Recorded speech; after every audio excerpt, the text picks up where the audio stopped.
Andre, welcome to Real Talk with Star Scorpio. How you doing today? I'm good, Peter. I'm good, man. Thanks for having me on the show. Yeah, I had to have you on, man. And before we get into it, so Andre Williamson, you're an entrepreneur, you're a content producer, writer, videographer, you name it.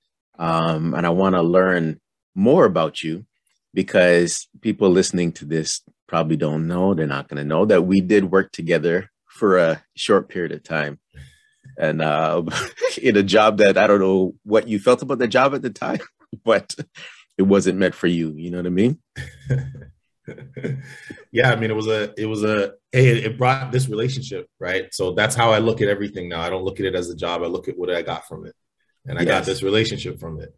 Yes, no doubt, man. And there's a conversation that we had. I can't remember all the details, but we sat in one of the meeting rooms one time and you re-inspired me again because we were talking Oh, about stand-up comedy yes. and you're doing what you're doing. And I'm like, Yeah. you have these pivotal conversations with people that just spark something again in you until that light, you know what I mean? Yeah. And you're one of the reasons why I'm doing this too. Again, you know what I mean? There's a lot of people that inspired me. Oh, I didn't know that. I do remember that conversation. You were talking about you had done comedy before and then you stopped.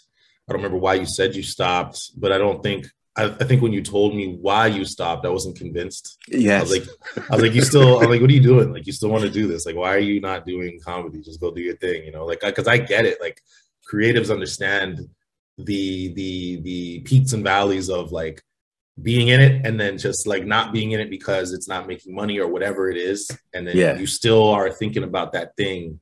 You still got to scratch that itch Yes. and you got to do it. And I've been on that road for about 15 years and we can get into this a little bit later, but I've seen the fruits of my labor and I'm continuing to see that now. So as a person who has gone through that, Mm-hmm. anytime I see somebody else who's Mm-hmm. at a different part of that journey, I'm Mm-hmm. going to tell them to keep going. And that's what I did that day with you. And I'm glad you're here. Yeah. Amazing. Okay. So let's start from the beginning, man. Because Yeah. again, I don't know your background and stuff like that. So first of all, where were Cool. you born and raised, man? Born and raised Scarborough, Ontario. Shout out to Scarborough. Yeah. Yeah, born and raised, man. I was born Glamorgan, Kennedy and Ellesmere. That's where I started my journey. And then we moved further east to Markham and Ellesmere. And that's where, those were my formative years, I guess you could say. Okay. So your Yeah. stomping grounds is in Scarborough. And then, Absolutely. yes, yes, big up. Absolutely. Scarborough, baby. Mhm. So, the school years now. So what high school did you go to? Because I'd like to know if you grew up in Scarborough, where'd you go? Yeah, I actually went to two high schools. So I went to Wilburn Collegiate. Okay, I know it. Shout out to Wilburn Wildcats. I went there for about 4 years, and then I did a fifth year, and I did my fifth year at Stephen Leacock. I decided to go to Stephen Leacock because they have a TV program there, and yeah, I finished my high school at Stephen Leacock. Okay, here again. The connections, that's where my daughter went to high school. Oh, cool. I don't know if we knew that because that small little tidbit, you were the videographer for my daughter's Sweet 16, man. I really appreciate the job you did for that Yeah. very special moment. But yeah, she was going into that program and then she changed at I don't know, the last minute and she didn't take it. But yeah, Mhm. you went to Leacock, eh? Yeah, I mean, I heard that I was asking I remember this moment vividly, actually. I was about 17 years old. I knew for a fact that I was going to go into television. I was going to be a director or something. I just knew that that was the world, that was the path for me. Mhm. And I was talking to my guidance counselor and I said, hey, is there any schools that, teach, video or teach television or something? And she said, oh yeah, you could go to Stephen Leacock. They have a studio inside their school. Yeah. I said, okay, I'm going there. And then I applied one year, I got denied. And then I applied the following year. So I like worked harder to get better marks. And then the following year, I got in. Nice, nice. The districts, I can't remember. Like, I thought you weren't allowed to go to a school if you were in a certain district, but do you know what I'm saying? Yeah, Or yeah, was it, yeah. but you No, were in that district? yeah, I hear what you're saying. I think because it's still TCDSB, Toronto Toronto District District School School Board? Board. Yeah. I think because of that, I was able to just transition easily. But if I Okay. was in Pickering or Ottawa or something, it might have been a bit more of a transition. Okay, I get it. I get it. And now, how were you in school, man? Like grades wise, and I want to ask about being an athlete. Did you play sports? Because how tall are you? I'm 6'4", and Yeah, yeah, so I played everything, man. If you want to start with sports, like I did and continue to play every sport. I my first sport ever is baseball. A lot of people don't know yeah. that. I got an Hmm. LA Dodgers hat on right now. But Yeah. a lot of people don't know that baseball was my first sport. But I love baseball so much. I love having conversations about baseball. So that was my first sport, and then I Mhm. played basketball, volleyball.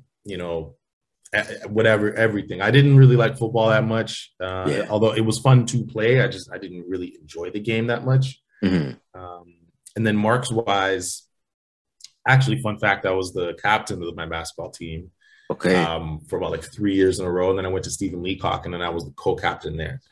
So, a little tidbit for you. But anyway, marks wise, honestly, man, Peter, like marks wise, I wasn't the best. I was like a 70s student, 60s student. I didn't really care about school. School to me was like, it was just there. It was just a place for me to go have fun, go Okay. talk to my friends, go like talk to some girls, flirt with Yeah. some girls, whatever. But then like when I realized what I wanted to do, when I realized like I wanted to get into TV, I wanted to write shows and do all of that, then Yeah. I started to buckle down. I had a purpose. And once I Yes. had a purpose, it just made everything make sense for me. Because why am I in science class? I don't care about this. Yeah. Yeah. Why am I doing geography? I don't care about Egypt. It was one of those things, right? So Yeah. yeah, and then when I got to college, I was a much, much better student. So yeah, now going on to post-secondary school, where'd you Yeah. go? Yeah, so post-secondary, I went to Centennial College. I took a year off of high school, went right into college after that, Mhm. and I just worked for a year. And then yeah, I went to Centennial College, the CCC campus. Now it's called the Story Arts Center at Yeah. Pape and Mortimer, Okay. and went there for 3 years. Had a blast. I became that student that people were like copying their work off of because I was just so dedicated to it Yeah. that people were like, I want Andre in my group. I want to work with Andre. It was one of those things. And it was such a weird new experience for me. Mhm. But yeah, I loved it. Loved every minute of it, man. So you went to college, but did you take OACs even though did you know you're going to college, or did you take the OACs that last year in high school? Yeah, that's a good question. So the reason I took a fifth year is because there was no more OAC. They got rid of OAC, and I think my year was the first year. So when I was in grade 9, Mhm. grade 13 was there, OAC was there, but by the time I got to grade 12, it was gone. They took it out. So they took it out. So the curriculum got compressed, and so work got harder, essentially. Yeah. And so when I got to grade 12, a lot of us had to do a fifth year because we just didn't have the marks. It was just they compressed the whole curriculum.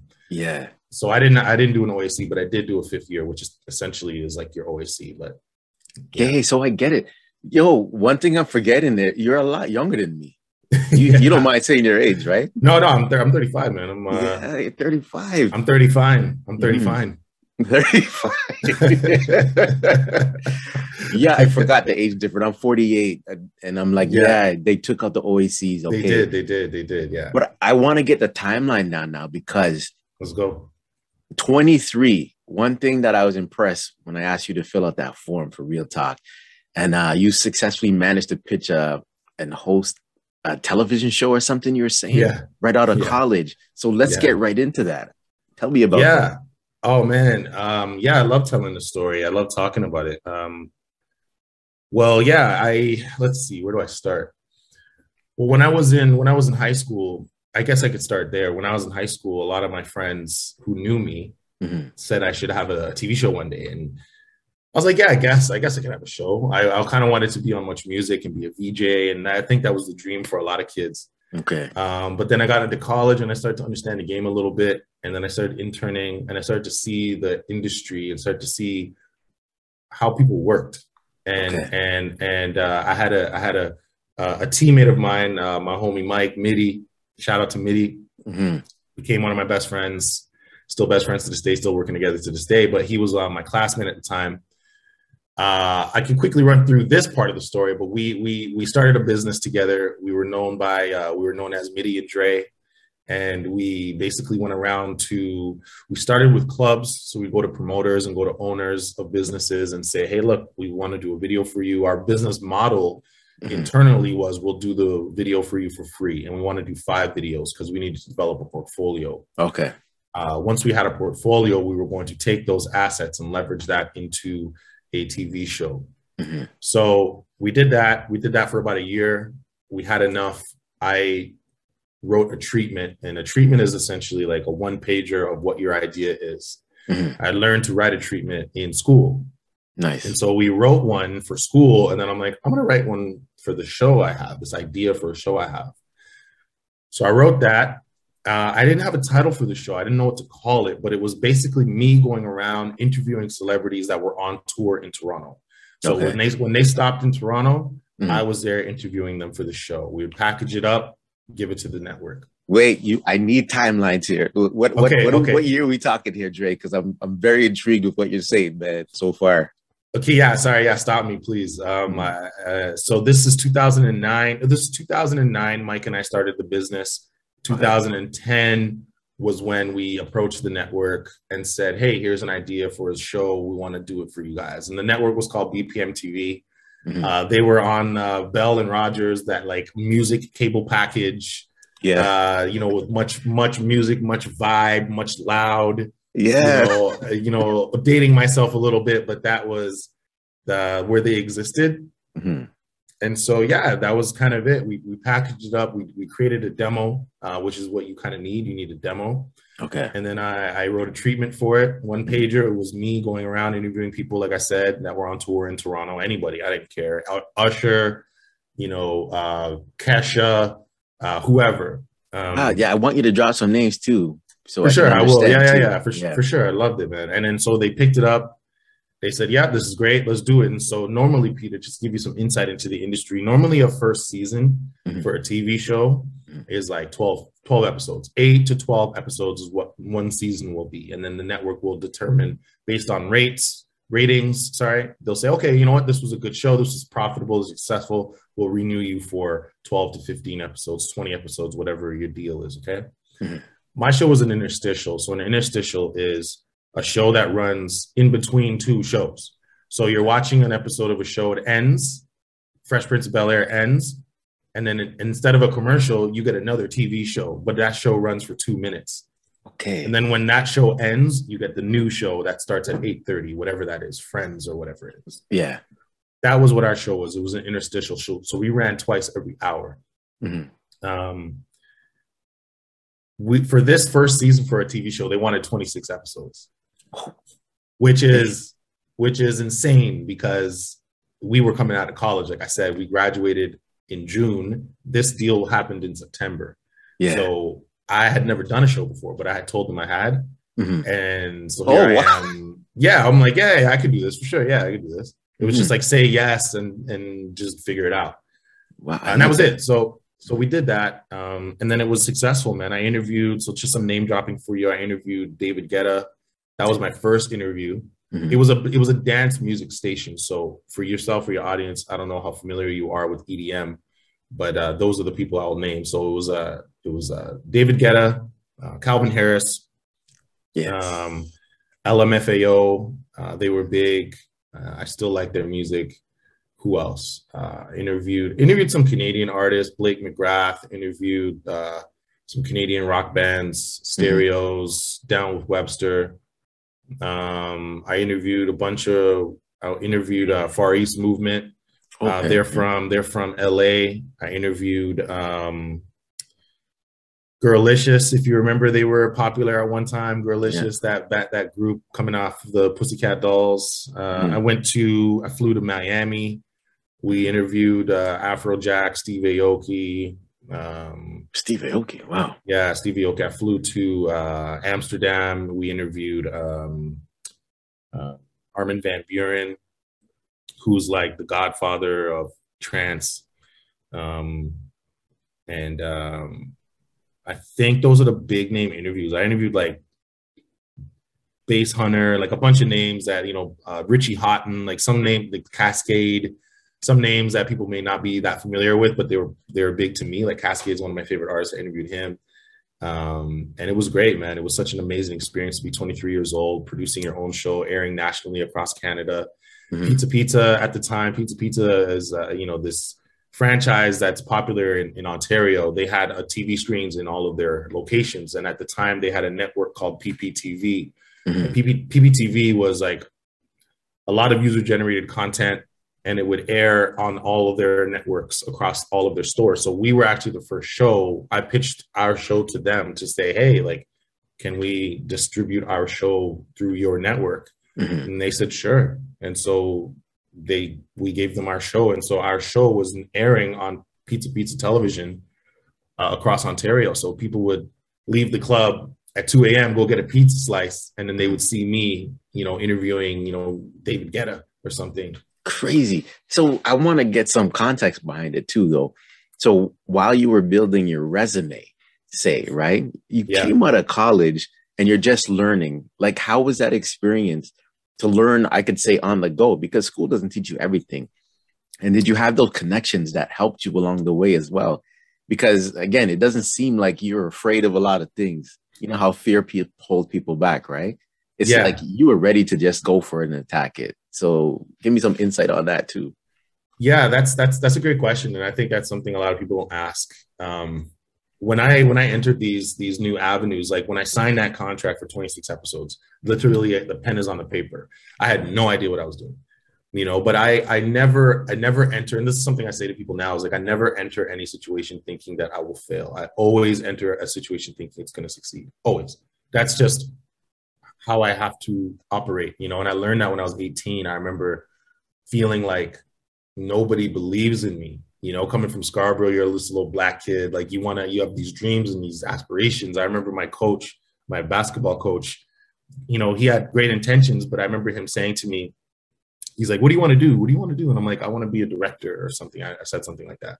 And he's like, oh, okay, yeah, cool. And it was one of those things where, like, you're being serious, and the person you're saying it to is an adult, and they're just like, oh, cool, yeah, nice, good job, Peter. Yeah. And I'm like, is this guy, so then years later, he saw me with a camera in my hand. He's like, what are you doing? And I was like, I'm shooting a project. And he's like, oh, you actually did it. And I was like, is this guy out of his mind? Like, so it's those type of things like give me more determination. And so when I enter these new worlds, I'm thinking, like, with that same determination, I'm going to do this no matter what. So yeah, I just had a unflinching confidence inside of me that said, no matter what, this is going to work, and it will. And there's it's not going to fail because I'm not going to let it. Yeah. You only fail when you stop trying. That's something I believe. Oh, amazing. Wait, so you must have had some that inspirational voice when you were younger, though, because was it innate in you then, or did your parents, your siblings? Because just even hearing you talk now, I'm like, I can tell you have drive. And if you've had it since you're 18, what happened before that?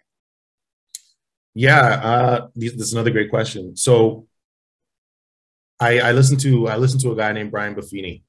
Brian Buffini, I'll just tell you this and then move backwards. So he says, he has this saying where he says, success leaves clues. And in that, he says, like, if you're going to be successful later on in life, at some point you were successful earlier in life. You just have to look and find it. So I say that to say, when I was 12 years old, I remember it was the summertime and I couldn't work, right? Like the legal age is like 16 or 15 or something like that. I'm 12. And I just had this drive. I just wanted to earn money. I wanted to work. I wanted to earn money. So I remember I had just mowed my lawn and I went across the street to talk to my neighbor and his dad. And we're talking and I'm saying this to him. I'm saying what I'm saying to you. I'm like, man, I want to make money. I want to work. Like, I want to do something. It's the summer. I'm not in school. I can only play ball so much. I can only play video games so much. I want to be productive. And he's like, looks across the street at my lawn and he's like, well, you're pretty good at mowing lawns. Why don't you just mow lawns? And I was like, oh, it clicked right there. It clicked. Yeah. And I said, and everything flashed into my mind. I said, I can mow lawns. I can mow as much as I want or as little as I want, and no one can stop me. I can set the price. That's it. And so that's exactly what I did, Peter. I got my lawnmower. I made sure my lawn was mowed. And then I went around door to door and I said, knocked on the door by myself. And I said, hey, I noticed your lawn needs mowing. I can mow your lawn for $20. Some would say no, some would say yes. And it was just like a numbers game at that point, right? So I did that all summer. And then I was 12. And during the winter, that neighbor had a snowblower. So I said, why don't we go around and do the same thing, but we'll shovel driveways. Yeah. And so during the winter, we would do exactly that. He would bring his snowblower. I'd go around. I'd be the face. So I'd go and talk to the person at the door. And there's a lot of psychology that comes into this, right? Like as Black kids, we grow up thinking that people are not automatically going to like us because we're Black. You know what I mean? And like, I had to learn at a young age that that's all in your head, you know, like, sure, it's probably true for some people, but who the fuck cares? You know, sorry, I swear, but like, who cares? Like, you know what I mean? Like you're going to enter spaces and people are not going to like you because you're tall, because you're short, because you're pretty, because you're blonde, because you're Asian, because who cares? You know what I mean? Like you can only focus on what you can control on. In that moment at 12, 13, I knew that the only thing I could focus on and control was my effort. And so I made sure I put in as much effort as possible. So I was putting in 8-hour days as a 12, 13-year-old. You know, I had to come in when the lights turned on. Yeah. And that was it. And then I was always that kid that was just sort of driven and ambitious and a leader. And I have 2 siblings, and you know, I remember I put up a schedule on our fridge for like who's doing the dishes that night, and like I just organized the house, right? So I was that kid at like 13, 14. So by the time I got to 23, it was like I've been doing this. This is who I am, and so I'm just going to enter the space with the same confidence I had every other space. Now I see it. You're painting the picture, man. Thanks for sharing that one. So now going back to 26 episodes, you did that. And now what happened next? So we did the first season. So a little insight. I had no business savvy at all. Because when you're in college, as you explained, college teaches you College only teaches you how to do the job, right? It only teaches you how to use the tools. It doesn't teach you how to create the business out of the tools. So I say that to say, when we signed our contract, what was on that agreement it was a distribution agreement, which means there was no money, there was no compensation. We were going to do the show and we were going to give it to them and they were going to distribute it. I didn't know the business. I didn't know that they were going to be benefiting financially off of our product. Wow. Okay. So we did that. We finished the season. Peter, the show became the highest rated show on the network. It became such a success. Yeah. It became such a success that they, at the end of the season, 26 episode, boom, I hand in. He's like, VP of marketing calls us into his office. He's like, hey guys, I got to pay you for that show, man. Wow.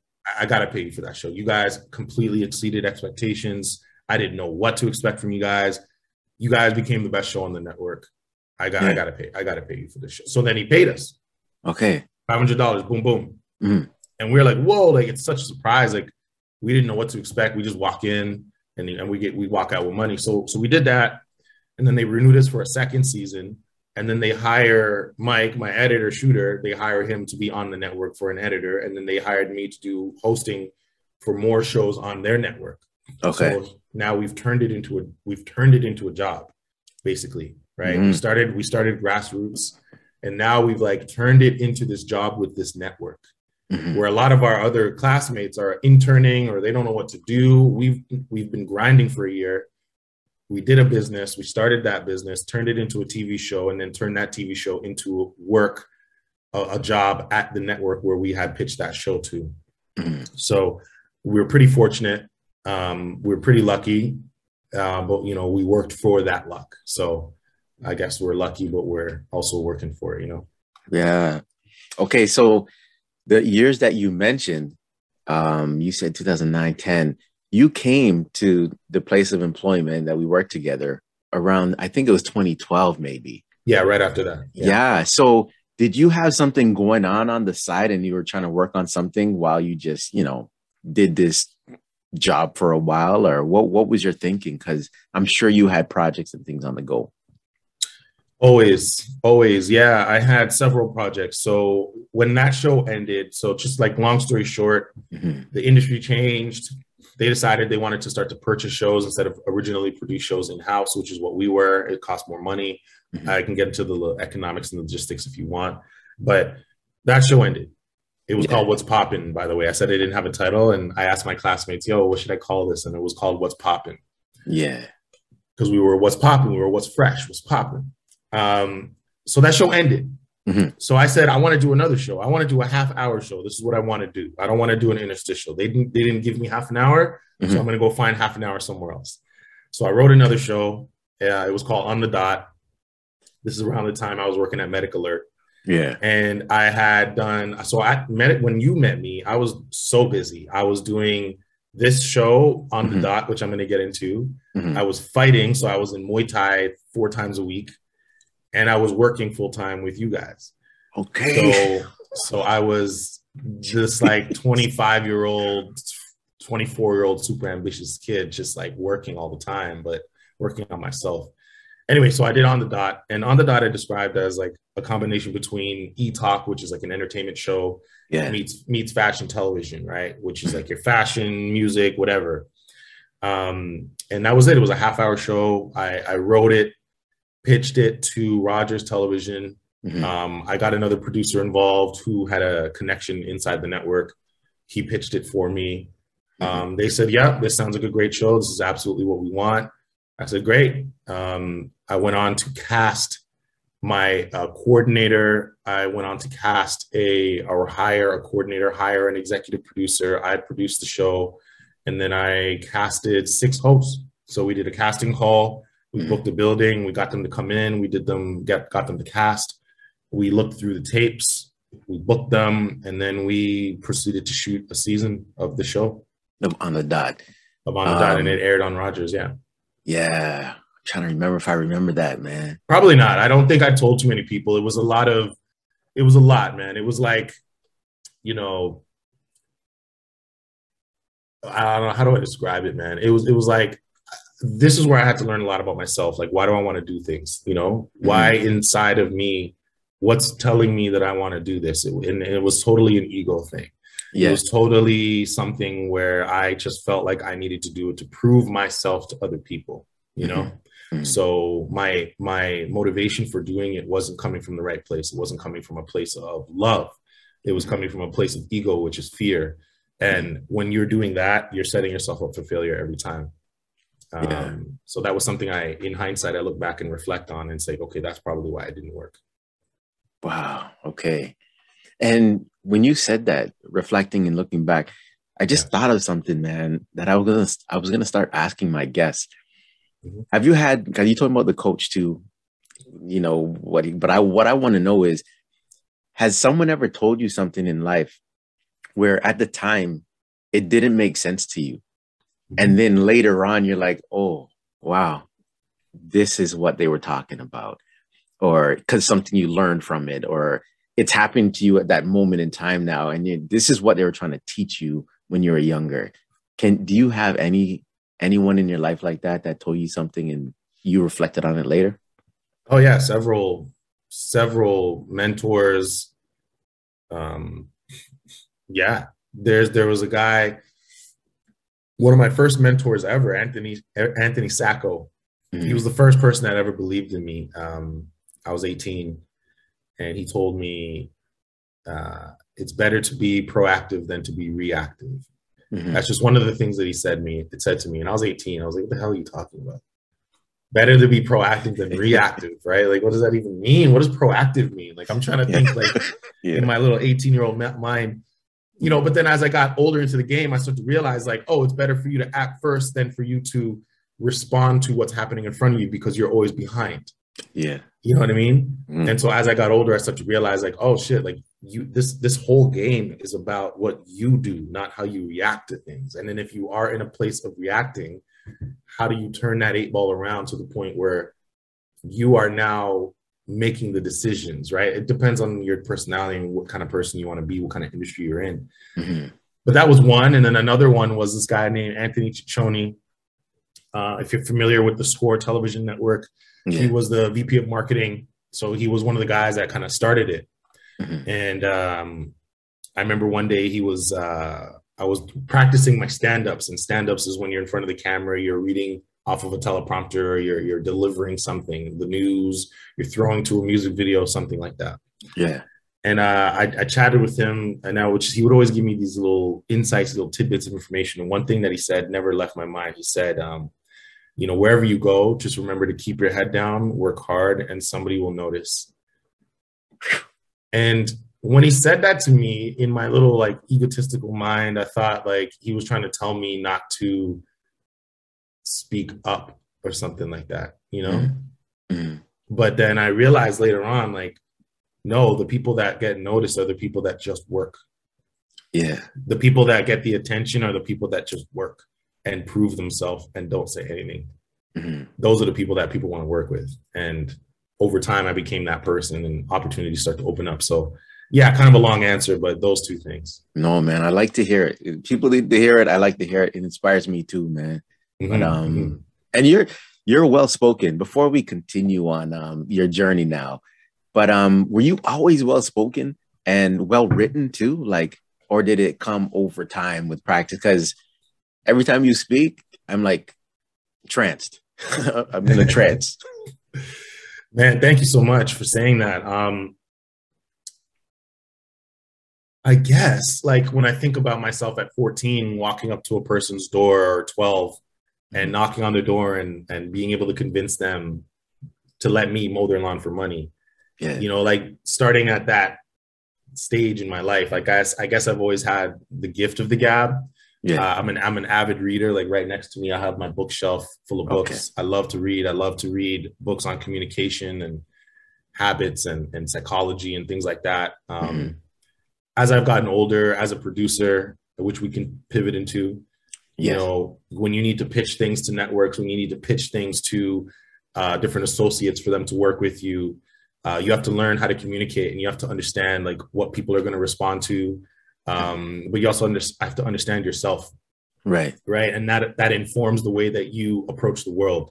So to answer your question, I guess I've always had a way of communicating with people that has allowed me to be successful. Yeah. But then as I've gotten older, I've learned different techniques and different ways of communicating that help me to be more successful. And now that I'm at this level, dealing with like enterprise clients, dealing with Apple, dealing with MasterCard and Amazon, and working with these different people, I start to understand how to communicate in different spaces.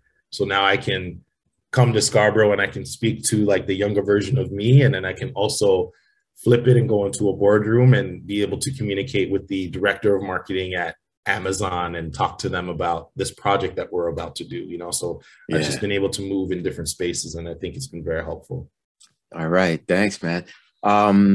So before we started recording, you let me know that you came back from LA because it was work too, but you were with your brother?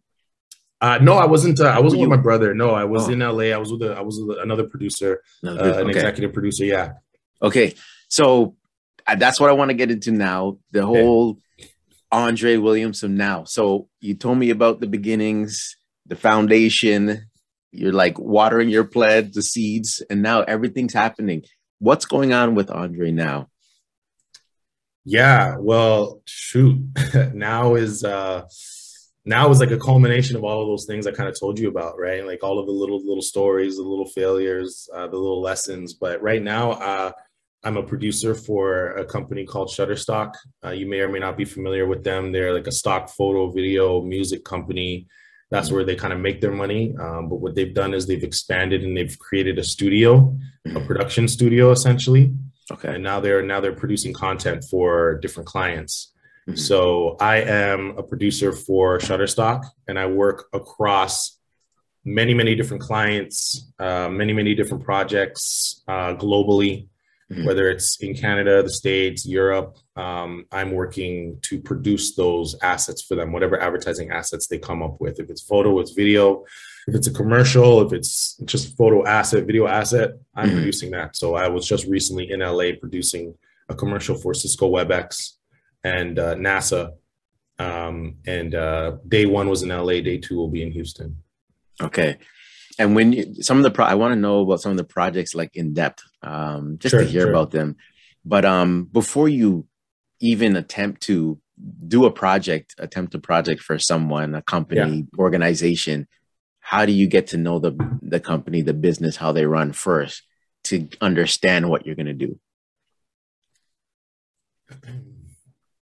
There's so many different ways I can answer that. Well, okay. Well, there are different types of producing. Okay. Right. So let me get into that first. So the type of producing that I told you about earlier, where I was producing this TV show for this network, that's more like production company, freelance producing. I have an idea, I'm pitching it to you, and now you are going to be my client. I get it. Okay. Right. So that's one way. The way that I'm producing now is there's a sales team. The sales team works with, let's say, name a company, Nike. Okay. Nike says, I want to do a commercial. I need assets of, young women running on a track. And we're just going to use this for campaigns in the future. Great. So you get the idea, the treatment, the brief, we call it. And this is the entire idea of what they want to do.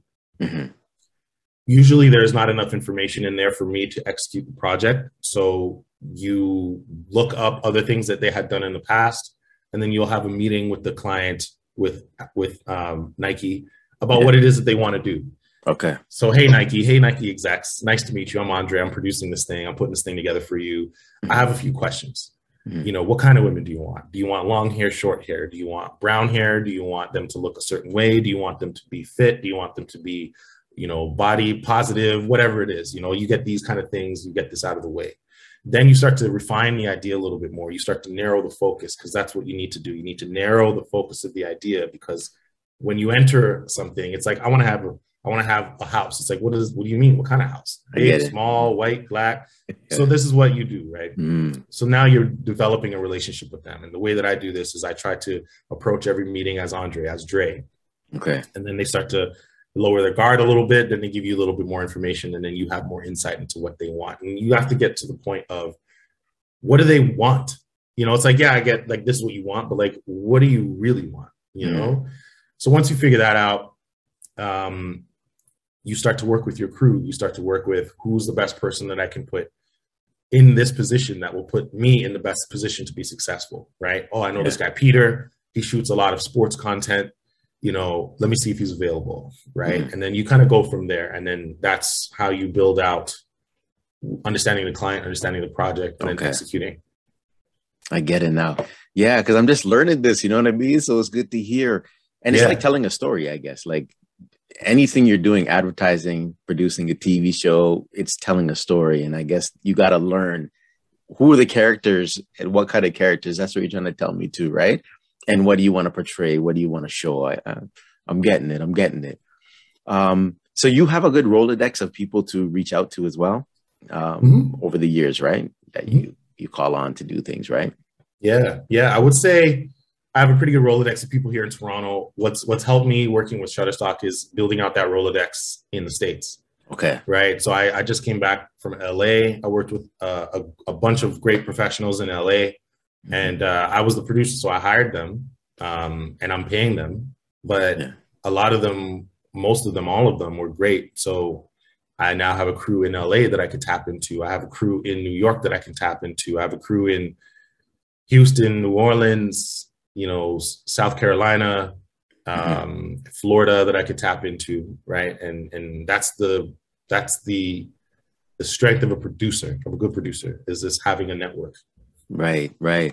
And then let me know how social media has helped with that reaching out and that connection with people, because, when you started at 23, I'm trying to get the timeline down. I don't know if we had the socials like we do now. No, but I'm sure that really helped out when now you can reach out on these groups, chats, all these different things, right? Yeah. I mean, it's helped, but it's like a double-edged sword in a way, because as you know, Peter, people can just fake it on social media, right? Okay. Like they can steal your content and pretend like it's theirs, for example, and you don't really know who owns what. Like intellectual property doesn't really exist anymore. Yeah. So you have to do more research sometimes. So you go to a website and you check it out, and you go to their IG or you go to their Twitter and you check it out there, and then you see if they have a separate page for their business. And then there's all kinds of different little things. that it's helped, and you can communicate with people on an IG, and you can also find people on IG. Some people don't even have a website, and you just kind of see everything they have on IG or Facebook or whatever it is. So it's helped a lot. And it's also helped get to know a person before you get to know them, right? Yeah. Like how do they represent themselves? Are they professional? Mm-hmm. Is this somebody that I even want to align myself with, right? Because as soon as you put this up, you and I are going to be aligned. Is Peter somebody that I want to align myself with, right? Is Andre a person I want to align? So these are all the things that you think about, and social media has allowed you to find that out. It's a gateway into the person and how they do business. So from that aspect, it's helped a lot. Yeah. Right. And I know you worked with a lot of companies, and organizations. But what's one of the ones that you really look at and like, yeah, I did that, man, and I'm proud of the work that I did, because I'm sure you're proud of like everything that you've done. But what stands out to you? Yeah, I am proud of everything I've done, and that's taken a while to get to. Like, you do something, you're not always immediately proud of it, because as a creative, and I'm sure you can relate, you always think you could do better.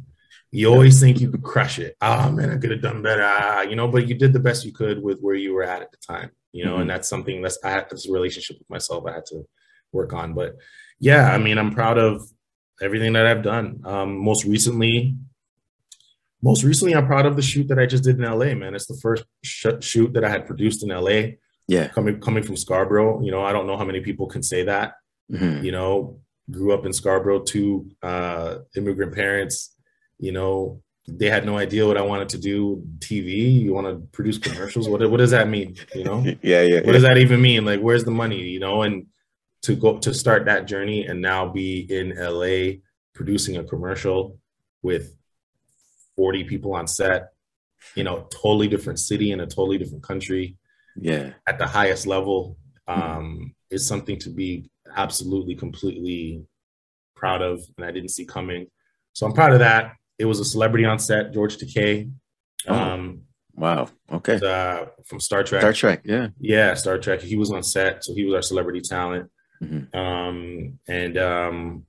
Working with Apple is another one. I worked with Apple to do a shoot, so buying Apple products, going into the Apple store and buying $15,000 worth of product for the commercial, and they know it's for the commercial, and then bringing it back, is really cool. And working with companies like MasterCard, and working with Amazon, working with, ASICS, working with all these different brands that I've only heard of, but actually getting a chance to work with them intimately. I'm proud of all of that. Great, man. Proud of you, man. Thank you.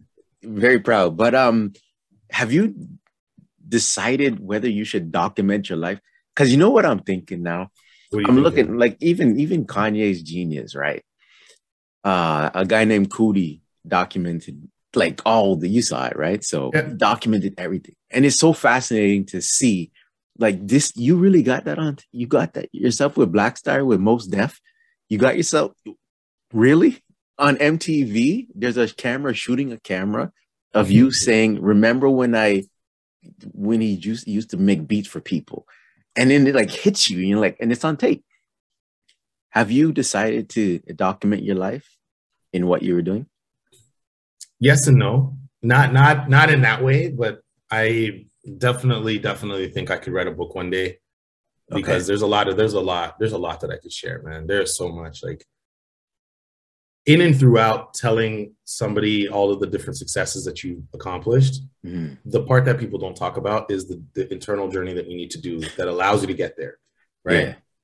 Even you right now having this podcast, there are things that you need to do inside of yourself that allows you to put yourself out there. You know what I mean? Right. And like constantly every week or every day or whatever your schedule is, like putting yourself out there, like there's a internal journey that you need to go on, So when you're 26 years old and you're not working and you just got fired from your last job and your friends are working and, this person has a wife and this person's about to buy a house, and you're looking at yourself like, yo, how come I don't have that?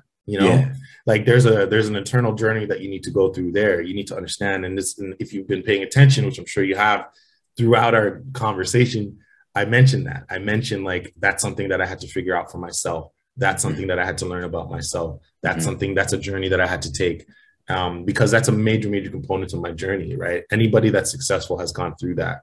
And so sure, the successes are great. It's great to tell people that I'm a producer and I did this and I did this show and I did that. But what's more important is to talk about the journey that allowed me to get there.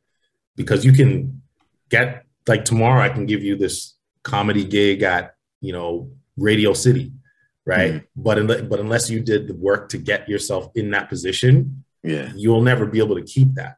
You might be there and then you'll lose it, you know? But there's a whole journey that you need to go through. And when I was in LA, I was talking to this guy, Julian, and him and I were sharing the story, but I was listening to a Joe Rogan podcast.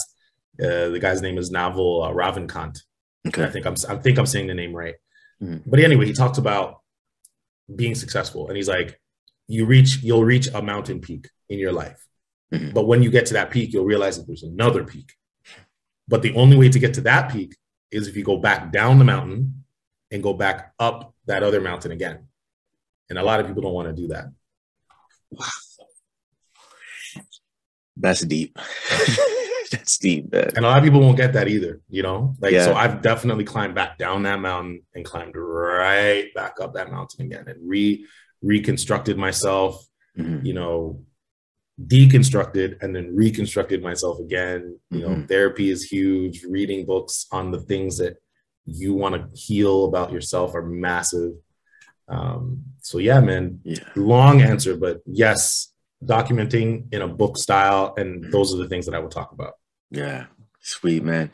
Have you ever thought about being an inspirational speaker to youth? Because I feel like there's a disconnect with the youth and success, whatever we call success now. You know how people used to think success was about money. It's not about money, but there's a disconnect. And I think you would be a good speaker, man, because it's needed right now, I believe, especially where we live in Scarborough, Toronto. Thank you for that, by the way. I was actually a teacher. That's one thing I didn't mention to you in this. I taught college for a couple of years. Okay. So I taught my expertise in college. I taught at Durham College. So I was, in a way, right? I taught there, and a couple of my students reached out to me and wanted further like mentorship, further advice, and I was happy to oblige. But I've thought about it, and it's something that I think I would like to do. It's just what way would I do it? I want to do a TED Talk one day. I think that would be cool. Oh, nice. Yeah. And I would definitely do one. I'm going to go back to my old high school and just speak to the kids there that are in media arts. Like I was in media arts and I had no idea that what I'm doing now was even possible. Yeah. So yeah, I think it's like mandatory. I think it's like when you learn all of these things and just keep it to yourself, it's not even like selfish. That's just, what's the point? You know, like Maya Angelou, what does she say? Like, what does she say? If you teach, learn. If you get, give. Right. That's what she says. And I think that's your duty as a human being, because like, why else would you learn these things? Why go through these experiences and keep them to yourself? That's why people write books. That's why chefs make recipes. That's what, you know what I mean? That's why they make cookbooks. Like it doesn't take anything away from them. It's like, I learned this. This is great. I'm going to give this away. Share it. There's something I learned a long time ago. I was watching TV. I don't even know which commercial it was, whatever, NBC. And they used to say, the more you know, the more you grow.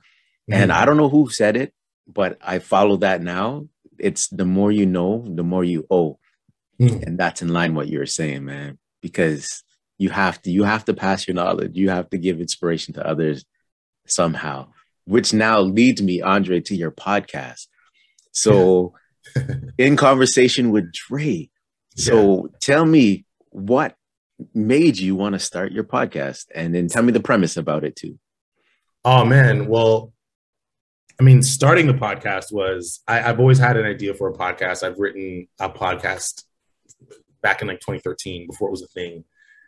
Because I have this like drive to communicate myself. Right. Okay. I have this on my, I think it's on my IG. It says, do you want to express yourself or do you want to prove yourself? Right. And that's just like a question for all creatives. Like, do you want to express yourself? Do you want to prove yourself? And that's a question that I've had to answer for myself. And I've realized that I did want to prove myself when I was operating out of the egotistical mind. Yeah. But now I want to express myself. Now I've gotten through that. So the podcast was, for me, it was like a way to kind of like get my creative out of my brain and be able to connect with people and communicate with people of different walks of life. Like, as you've seen, I've spoken to entrepreneurs, I've spoken to therapists, I've spoken to, other people that have their own podcasts. I've spoken to, self-help people and vulnerability and all kinds of things. But that was it. The premise of the show really is just Andre having impactful conversations with people who have things to say. That's it.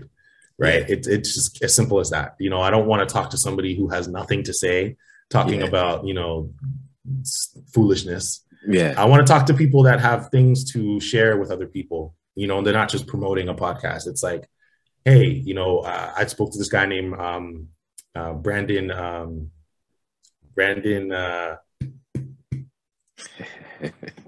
What's his name? Anyway, Brandon. I spoke to Brandon. Yeah.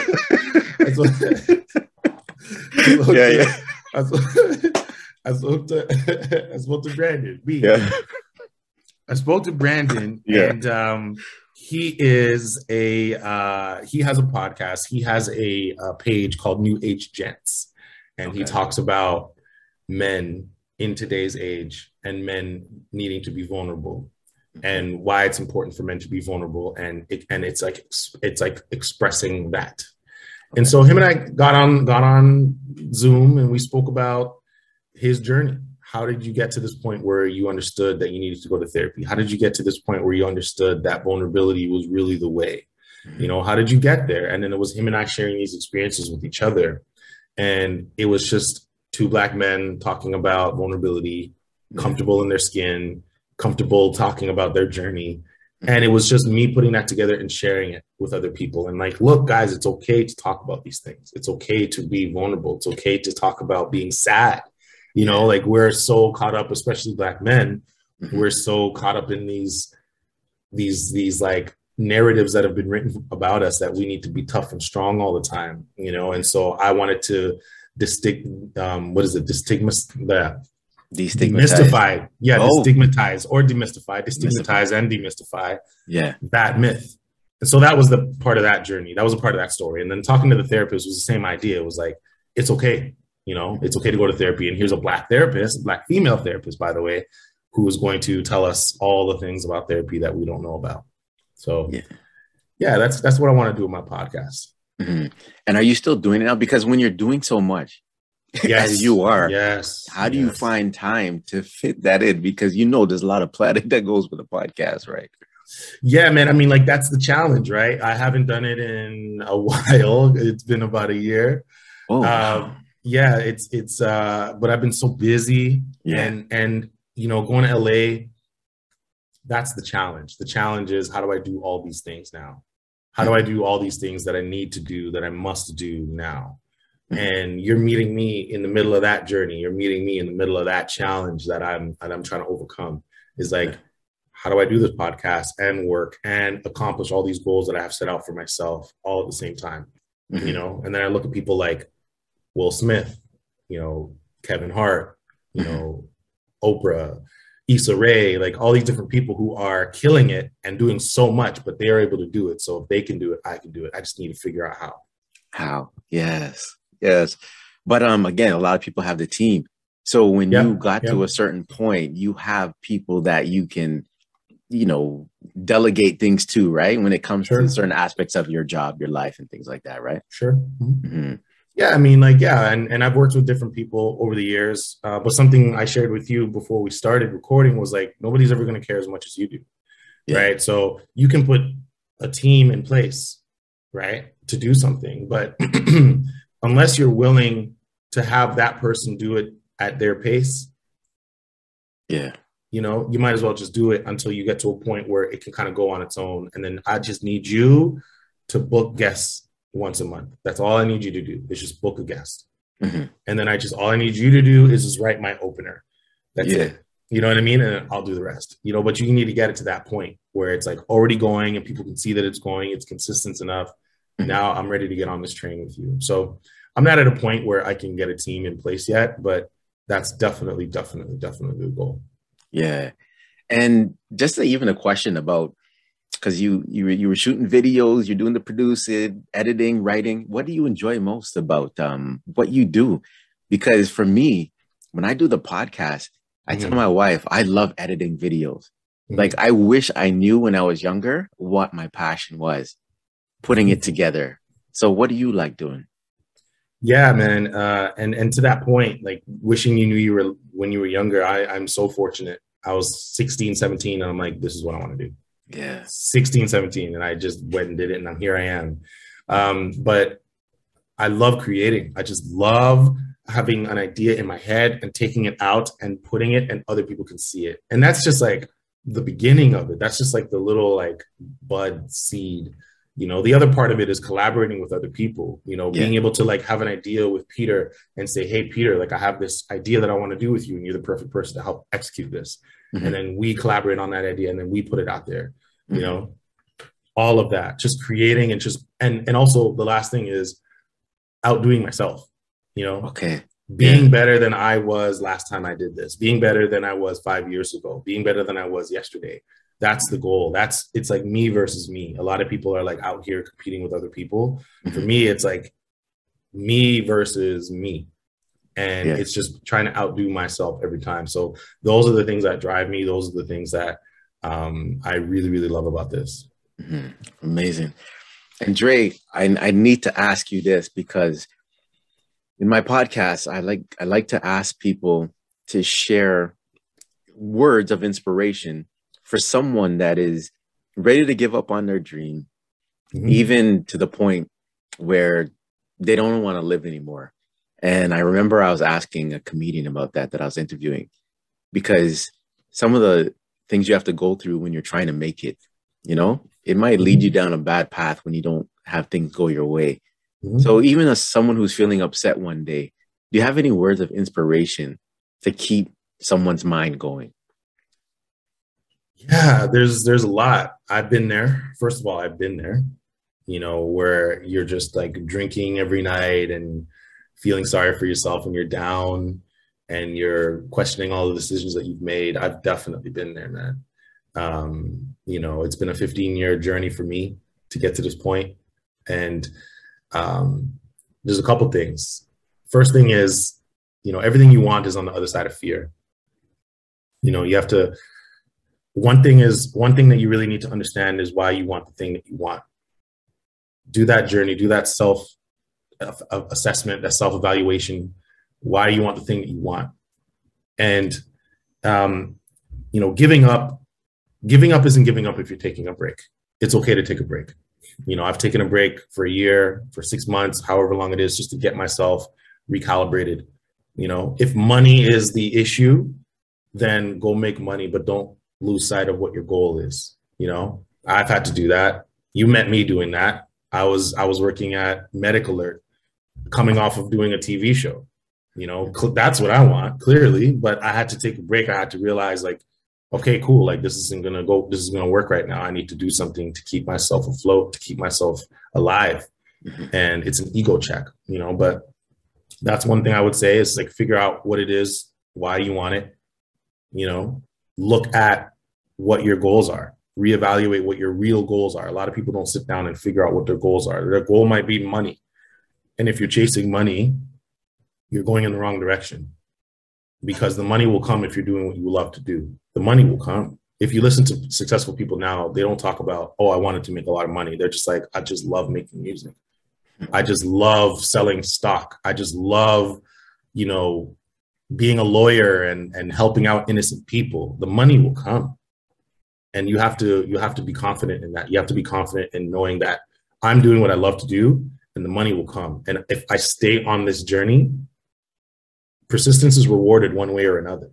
I'm either going to get what I want or I'm going to get something better than what I've ever imagined. And I'm telling you today, as somebody who has gone through those bumps in the roads, those peaks and valleys, I'm at a point today, right now, 2022, talking to you, April 30th, where I could have never imagined being in this point right now. I could have never imagined going to LA, producing a commercial, hiring a crew, doing all of that.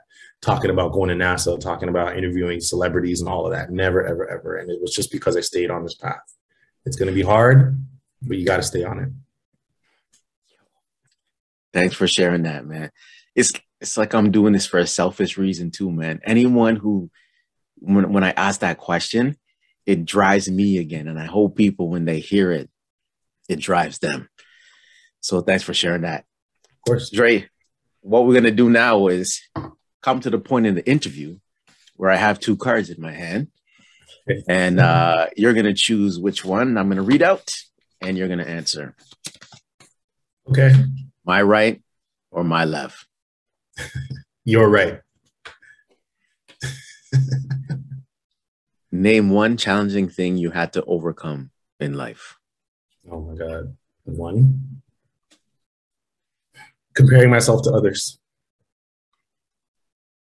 Okay. Comparing myself to others and taking accountability. So I guess that's two. But yeah, comparing myself to others. You know, it's hard to not look around at what other people are doing, especially with social media, man. It's all it is, right? But when you're comparing yourself to other people, you're not realizing that you have blessings right in front of you that you're not paying attention to. It's the definition of don't let your plate get cold watching somebody else's food. You know? Wow. Yeah. It's the definition of that. It's like you were sitting here with a steak and whatever it is you want, ackee saltfish, oxtail, rice and peas, whatever. But you're looking over at that person because they got a nice plate of spaghetti and they got garlic bread and all the works and it looks good. And you're looking over there, but you have everything you want right in front of you. Yeah. So when I learned to stop doing that, things changed for me. And that was one of the biggest challenges in my life. You're an inspiration. Straight up. Thank you. Thank you.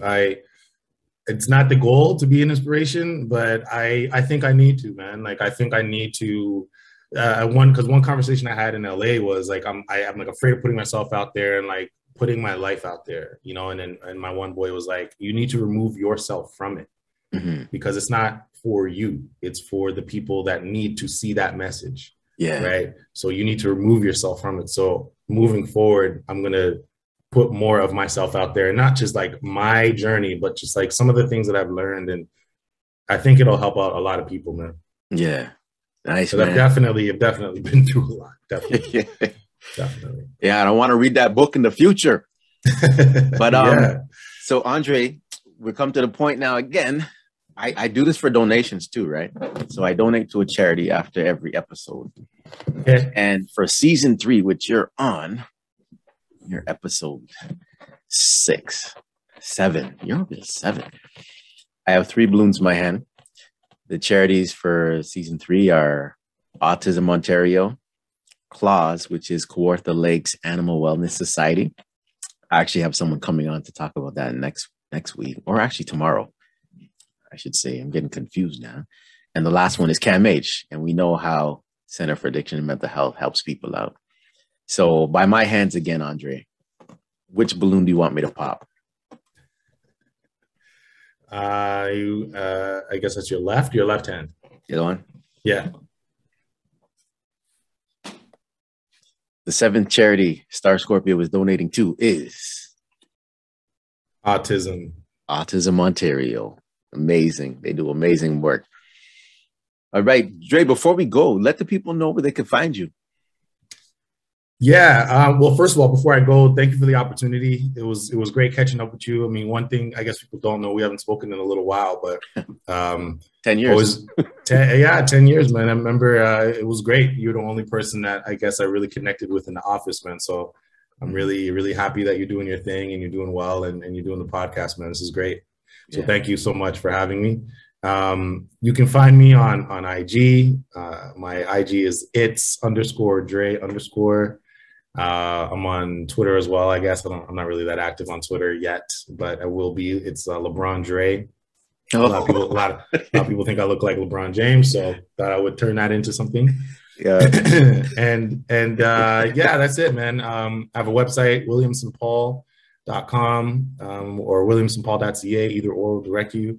If you want to check out my portfolio, learn a little bit more about me, you can see me there. And that's it, man. I'm really accessible. Just hit me up if you want to say hi. I'm easygoing. I'm very approachable.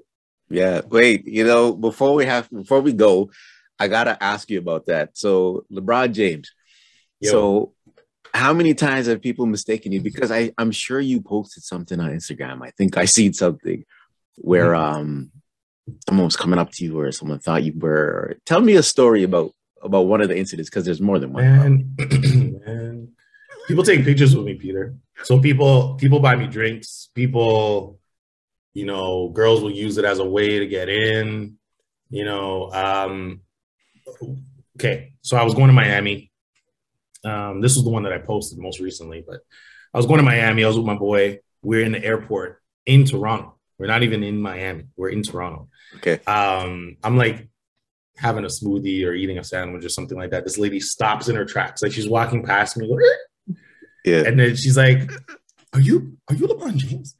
And then my friend starts recording right away because he's seen this story before. He's like, all right, now I got you. So he starts recording. This lady's like, oh my God. And then she wants to take a picture. Oh, my son loves LeBron. Nah, nah, nah.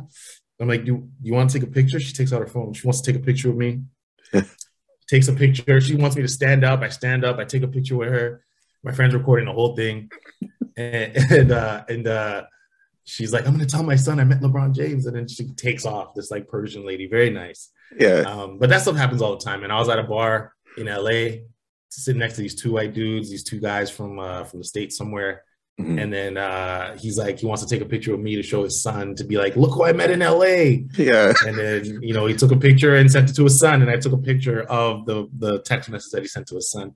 And it was just a funny little thing. I used to work at Foot Locker. Mm-hmm. And then like tourists would come, because I was at like Yonge and Dundas, and then people would come into the store and for whatever reason would think LeBron James was working at Foot Locker in Toronto. So, yeah, they would want to take pictures with me in the store and whatever. I think it's a joke. I think it's funny. Yeah. I think it's a really funny thing that I look like this guy, or people think I look like this guy. I think it's funny. Yeah. So I just make fun of it, honestly. And I just think it's hilarious. Nice. Thanks for sharing that. All right, Andre, thank you for coming out today. This is season 3, episode 7, and we out.